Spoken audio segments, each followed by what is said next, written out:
नमस्कार साथियों, कैसे हो? आशा करता हूं कि सभी शानदार और बिल्कुल जबरदस्त होंगे। एमटीएस 2025। देखिए, अभी एमटीएस और हवलदार दोनों पोस्ट के लिए आपकी वैकेंसी रिलीज कर दी गई है। अभी जो है 5400 प्लस जो है आपकी सीट हो चुकी है एमटीएस प्लस हवलदार। अब पिछली साल की अपेक्षा इस बार थोड़ा सा सीट की संख्या कम है, लेकिन पिछली साल जो सीट की संख्या थी वो आपकी लास्ट में सिलेक्शन प्रोसेस के लास्ट में आपकी बढ़ाई गई थी सीटों की संख्या। अभी फिलहाल में जो है ये सीट टेंटेटिव है, ये सीट जो है अभी आने वाले समय में बढ़ भी सकते हैं। अब आरटीआई रिप्लाई के अनुसार जो है इस बार कितने फॉर्म भरे गए हैं, आपका जवाब आ चुका है। जी हाँ, बिल्कुल आपने सही सुना। यदि आप हमारे टेलीग्राम चैनल पे जुड़े होंगे तो अभी तक आप देख भी लिए होंगे कि इस बार एमटीएस और हवलदार पोस्ट के लिए कितने फॉर्म भरे गए हैं। अब इस बार कंपटीशन ऑफ लेवल क्या है, एग्जाम आपकी कब होगी, सब कुछ के बारे में बात करेंगे। कैसे आप जो है रणनीति बना के आप एक अपना सीट सिक्योर कर सकते हो, इस वीडियो में बिल्कुल ग्राउंड से हम लोग बात करने वाले हैं। चलिए वीडियो को शुरू करते हैं। देखिए, पिछली वैकेंसी और इस वैकेंसी से कंपेयर करके भी मैं बताऊंगा कि कितना कंपटीशन है, क्या कैसे है।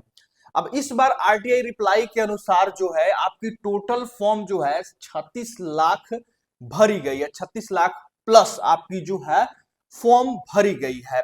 और वहीं अगर हम बात करें सीटों की संख्या की तो 54 से 64 आपकी सीटों की संख्या है। जबकि पिछली बार की बात करें तो पिछली बार जो है 9,500 प्लस जो है आपकी वैकेंसी थी, जिसके लिए 57 लाख प्लस जो है फॉर्म भरे गए थे। आधा करोड़ प्लस फॉर्म भरे गए थे। उसके कुछ रीजन भी थे, क्योंकि दो दो बार जो है आपके ओपन किए गए थे फॉर्म भरने के लिए, समय बढ़ाया गया था, जिसके वजह से जो है उसमें ज्यादा मात्रा में फॉर्म भरा गया। अगर वहीं हम बात करें कि इस बार कंपटीशन का लेवल क्या है, तो कुछ इस प्रकार से समझ सकते हो। 36 लाख बच्चों ने जो है आपकी फॉर्म को भरा है, तो क्या 36 में 36 लाख लड़के एग्जाम दे देंगे? जी नहीं, बिल्कुल नहीं। पिछली बार की बात करें तो 60% 65% इतना ही जो है आपकी रेशियो रहती है, आपकी जो है इतना ही बच्चे की उपस्थिति रहती है एग्जामिनेशन में। ऐसे सेंट्रल कोई भी एग्जामिनेशन हो, कोई भी भर्ती का, तो उसमें लगभग यही उपस्थिति आपकी दर्ज होती है। जबकि एसएससी जीडी की जो एग्जाम हुई थी पिछली साल वाली, उसमें 50% से भी कम उपस्थिति थी। तो वहीं हम लोग मान के चलेंगे, मान लेते हैं अगर 70% भी उपस्थिति रहती है, अगर 36 लाख बच्चों ने फॉर्म को भरा है, तो इसमें से 36 लाख का 70% आपको निकाल लीजिएगा तो आपको पता चल जाएगा कि हाँ, इतने बच्चे जो है आपका जो है एग्जाम देने वाले हैं। 70 का 21 लगभग जो है 23 से 24 लाख 25 लाख तक जो है बच्चे एग्जाम में अपीयर होने वाले हैं। अब 25 लाख बच्चे एग्जाम देंगे और पोस्ट की संख्या है मात्र 5000 प्लस। समझ सकते हो कंपटीशन कितना तगड़ा रहने वाला है। अब इस वैकेंसी के बारे में आपको बहुत सारी चीजें पता होगी कि ये वैकेंसी एक ऐसी है जो कि 6 से 8 मंथ में आपकी कंप्लीट हो जाती है। काफी फास्ट जो है आपकी प्रोसेस देखने को मिलता है।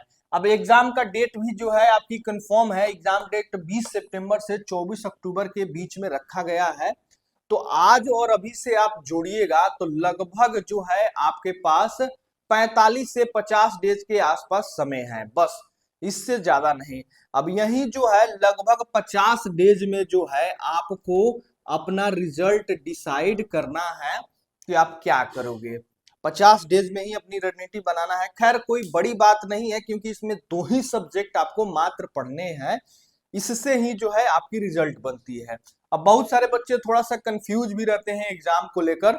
तो देखिए, आपकी एग्जाम एक ही दिन होती है, एक ही दिन दो पेपर होती है, सेशन 1 सेशन 2 करके। एक ही स्क्रीन पे एक ही बैठकी में आपकी एग्जाम होती है।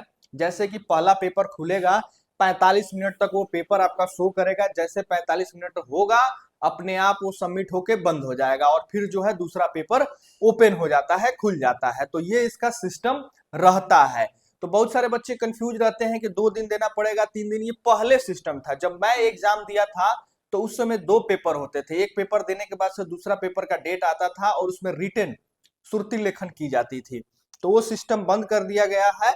अब डायरेक्ट आपको एक ही स्क्रीन पर बैठना है और 45-45 मिनट का 2 पेपर आपकी खुलेगी, दोनों को देके खत्म कर देना है। अब इसका सिस्टम ये रहता है, पेपर 1 जो होता है ये सिर्फ क्वालिफाइंग रहता है, क्वालिफाइंग रहता है पेपर 1। इसमें जो है मैथ पूछता है, रीजनिंग पूछता है, मैथ से 20 क्वेश्चन, रीजनिंग से 20 क्वेश्चन। अब क्वालिफाइंग रहता है तो 12 क्वेश्चन मैक्सिमम बनाने होते हैं, 12 क्वेश्चन मैक्सिमम, वो भी यूआर ईडब्ल्यूएस वालों को। बाकी ओबीसी वालों को 10 क्वेश्चन और एससी एसटी वालों को 8 क्वेश्चन बनाना पड़ता है।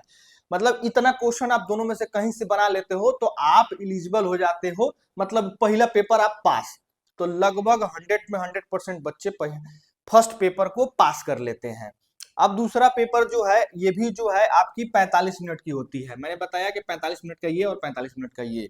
अब दूसरा पेपर ही जो है आपकी स्कोर डिसाइड करती है, आपकी रिजल्ट डिसाइड करती है। तो इसमें जो है आपसे जीएस 25 मार्क्स का पूछा जाता है, मतलब 25 क्वेश्चन, 25 मार्क्स नहीं 25 क्वेश्चन पूछा जाता है। और इंग्लिश भी जो है 25 पूछा जाता है। टोटल 50 क्वेश्चन पूछे जाते हैं, 150 मार्क्स का आपका ये पेपर होता है। और इसमें निगेटिव मार्किंग भी रहता है, एक गलती करोगे तो 1 नंबर आपकी काट ली जाएगी। एक क्वेश्चन सही करोगे तो 3 मार्क्स मिलेगा, लेकिन गलती करोगे तो 1 मार्क्स काट ली जाएगी। मतलब 3 क्वेश्चन गलती करोगे तो 1 क्वेश्चन आपका सही उड़ जाता है, खत्म हो जाता है। तो ये आपकी सिस्टम रहती है।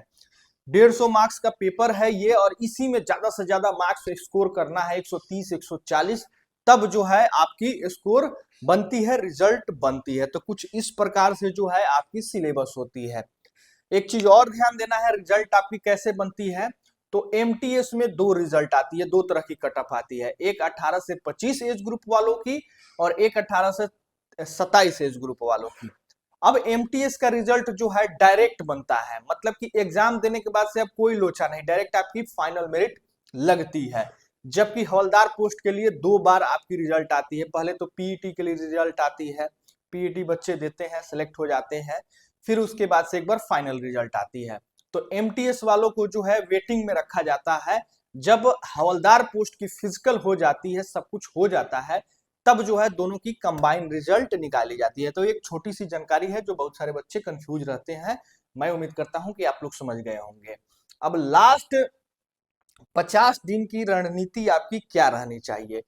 सबसे पहले तो ये 2 सब्जेक्ट पे आपको ध्यान नहीं देना है, पहला काम करना है।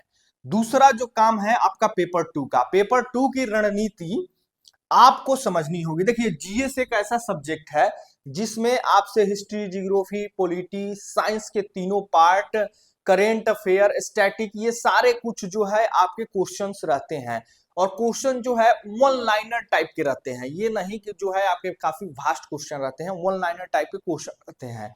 अगर आप लूसेंट जैसे किताब से भी अगर पढ़ाई करते हो ना तो आपकी तैयारी हो जाएगी, लेकिन लूसेंट से भी एडवांस आज के डेट में किताब आ चुके हैं। तो इसके लिए रणनीति जीएस के लिए अगर बात करें तो आप अब जो है अब आप मिनी मॉक टेस्ट लगाना स्टार्ट करो। मिनी मॉक टेस्ट कम से कम daily 100 question mini mock test लगाओ। इसका प्रैक्टिस सेट तो लगाओ ही, प्रीवियस ईयर का सीबीटी एग्जाम होता है तो ऑनलाइन ही लगाओ। इसके अलावा टेक्स्ट बुक वगैरह टाइप का जो एप्लीकेशन है वहां पे मिनी मॉक टेस्ट मिलता है, तो उसको लगाओ जीएस का। वहीं हम इंग्लिश की बात करें तो इंग्लिश के लिए भी जो है आप मिनी मॉक टेस्ट लगाओ। मॉक टेस्ट आपको लगाना बहुत जरूरी है। मिनी मॉक टेस्ट लगाओगे तो इससे काफी आपकी बेहतर तैयारी होगी। अगर मैं थोड़ा सा अंदर डिटेल में जाऊं तो देखो इंग्लिश में आपको क्या पढ़ना है। इंग्लिश में लगभग सब कुछ पूछ देता है आपको, one word substitute, narration, voice, parts of speech से तो जो है आपको सारे जो है पार्ट से, चाहे वर्ड वर्ब हो, चाहे प्रीपोजिशन हो, चाहे कंजक्शन हो, हर जगह से क्वेश्चन रहते हैं। अपोजिट वर्ड पूछता है, वन वर्ड सब्स्टिट्यूट होते हैं, अनेक शब्दों के एक शब्द ये पूछता है। सबसे इंपॉर्टेंट है कंप्रीहेंशन, एक कहानी दे देगा उससे 4-5 क्वेश्चन पूछेगा, ये सारे चीज रहते हैं। कॉमन एरर से क्वेश्चन रहते हैं, मतलब कि सारे मिसलेनियस क्वेश्चन आपको देखने को मिलते हैं। अगर इंग्लिश अगर आप अच्छे से पढ़ लेते हो तो आराम से जो है आप 25 में 20 क्वेश्चन बना सकते हो, लेकिन जीएस में जो है 25 में 20 क्वेश्चन बनाना बहुत मुश्किल होता है। आप 15 क्वेश्चन आराम से बना सकते हो। तो कुछ इस प्रकार से है, कोशिश करिए ज्यादा से ज्यादा मिनी मॉक टेस्ट लगाएं, और कोई चारा और कोई विकल्प नहीं है कि आपको कोई घोर के कुछ पिला दे। जो आपने नोट्स बनाया है उसको रिवाइज करिए और subject wise mini mock test लगाने की कोशिश करिए। बाकी आप जो है एक कंबाइन मॉक टेस्ट भी लगाने की कोशिश करिए। ये आप काम करिए, जरूर आपको सफलता मिलेगी। फिर से मैं बता दूं कि मैथ रीजनिंग पे आपको बिल्कुल ध्यान नहीं देना है। जब आप एसएससी का फॉर्म भरे हो तो आप आराम से 10-12 को क्वेश्चन बना सकते हो, कोई बड़ी चीज नहीं है। आपको यहाँ पे ध्यान देना है, इस पे नहीं, इस पे ध्यान देना है। ठीक, तो इस बात को ध्यान रखनी है। मैं उम्मीद करता हूं कि आप लोग समझ गए होंगे। कोई भी क्वेश्चन क्यूरी हो तो कमेंट करिए और इंस्टाग्राम पे भी आके फॉलो करके पूछ सकते हो। जय हिंद।